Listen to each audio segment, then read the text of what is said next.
What is a personal rapid transit, also known as pods? We call our pods my pods. It is not a train, it is not a monorail, it is not a sky train, it is not a cable car system, it is a car, and it is the most exciting technology-led public transport system of the 21st century. It is an electric autonomous car that travels on an elevated track. It can travel on the ground and underground as well. It is origin to destination. It is very sustainable. In fact, the most sustainable transport system that exists at the moment in the world. It is a system that has achieved huge success already. It is proven, it is tested. It is a system that has been working for the last 7 years in London and has won the Best Transport Award of London. It is now under procurement or under discussion or under negotiation in 170 cities in the world, more than 100 in India, and it is under procurement in some of them. The traction that we are getting for this system is not only in India, it is in Southeast Asia, it is in the Middle East, and it is in North America. It is a system that is very low on capital cost. In fact, it is a fraction of the cost of a metro rail. It is a third or a fourth the cost of a monorail. And if you consider the value of land, it is much, much cheaper than any transport system that works on the ground. We invented the PRT. We started work on this in 1995, and we have the largest track record in the world, carried more than 6 million passenger kilometers on our system in London, and this has been incident-free. Not a single instance of any accident or risk.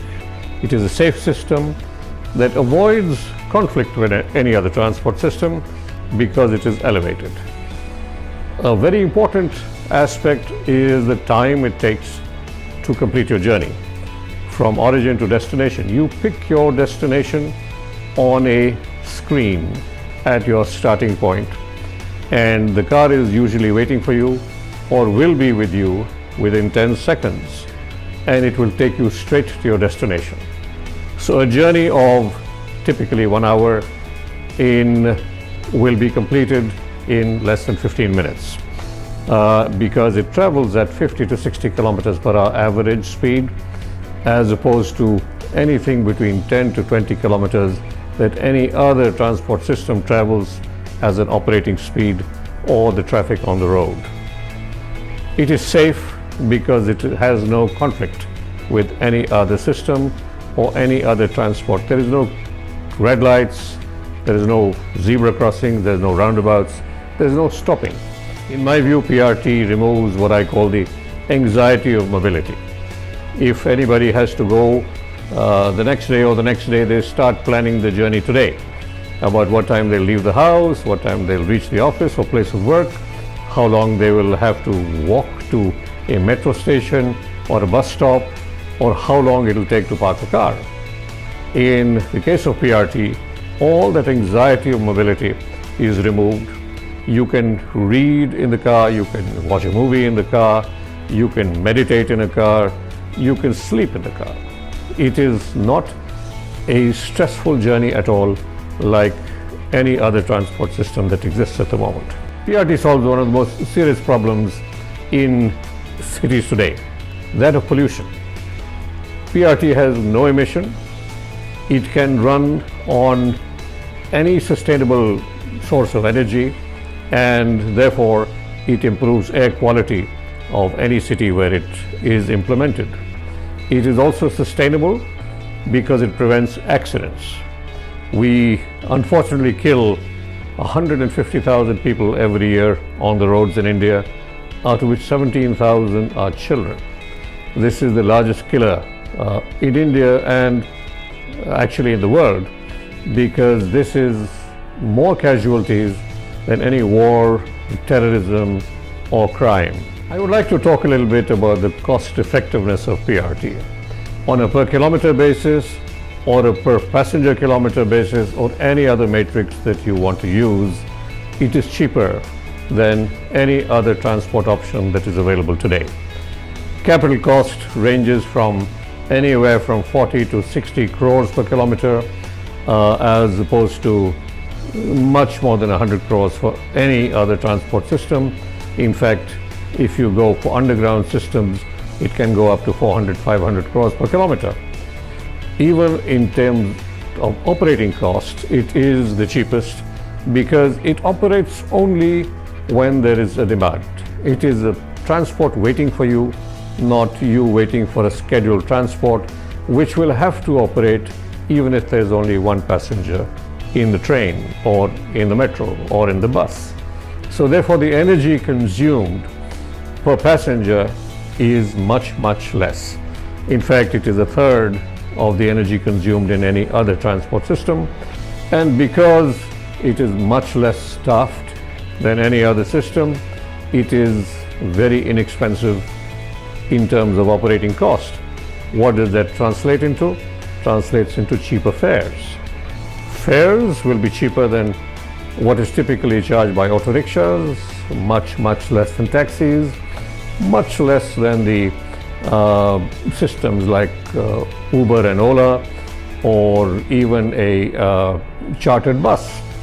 So it is a very inexpensive transport system, primarily because we operate without conflict on our own track 200 times a day in each car. And therefore, it is the most cost-effective system that there is at the moment available. We love other transit systems as well. We love the metro, we love the buses, we love the trains, we love the planes, because we provide last mile and first mile to all these systems. A coordination with any other transport system in a multimodal model will improve the ridership on any other system.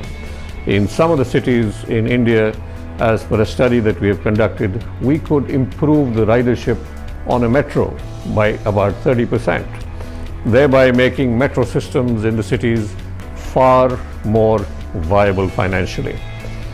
Where there is no metro, or there is no possibility of a metro, the PRT can form its own independent transport system for the entire city. So we can cooperate with other systems, or we can provide independent transport systems on our own. A word about the capacity of PRT or pods. It is a very high capacity system. We can carry 15 to 20,000 people per direction per hour.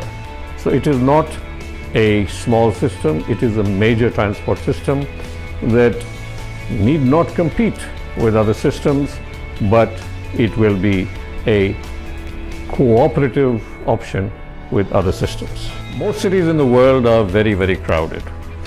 In Asia, the density in each city is double that of Europe. In India, it is 3 times that of Europe. Cities are old cities. In India, walled cities were built many centuries ago. There are very crowded areas. You cannot widen roads, you cannot build heavy transport systems in these cities. PRT can go into most narrow streets in the inner parts of the city. There is very little limitation about where a PRT can go because it has a turning radius of only 5 meters. It can avoid trees. By the way, we don't cut trees. And it can be implemented in a very short span of time because it is prefabricated off-site and just assembled and bolted onto a platform where we have to have the route. So it is very easy to do. We can build 2 kilometers a month by a single crew. It is a very safe system in terms of not disrupting daily businesses, stopping traffic for any length of time. So it is very easy overlay on any urban fabric that we find in cities today. Let me say a couple of words about applications, the different applications of the pod. School buses might not be needed because mothers can put their children in a pod, press the destination for the school, and it'll take the children to the school and the doors will open in the school. Much more safe than putting children at risk, as it has happened in many, many cases in in the world where school buses have accidents and children are exposed to casualty. In an emergency, medical emergency, in the pod or at home, you can press the button for a hospital and it will take you maybe straight into the emergency room of a hospital. Therefore, that first critical hour that treatment is needed and the ambulance gets stuck in a traffic jam will not happen. In the case of crime, law and order in a public transport, there can be a manual override by the control room to take the pod into a police station. And thereby there will not be any further case for investigation because there will be a CCTV camera that would have recorded the crime. A PRT has another very interesting use. At night or during low demand hours when all the vehicles are not being used for passengers, some of them can be used for supply chain in the cities, for small cargo supplies into shops, into groceries, into food, into restaurants, in specially designed containers that can fit inside the pod. So pod will not only be a personnel or a public transport system, it is a small cargo supply chain system as well. So PRT has many uses, not only a simple car, but many wonderful uses.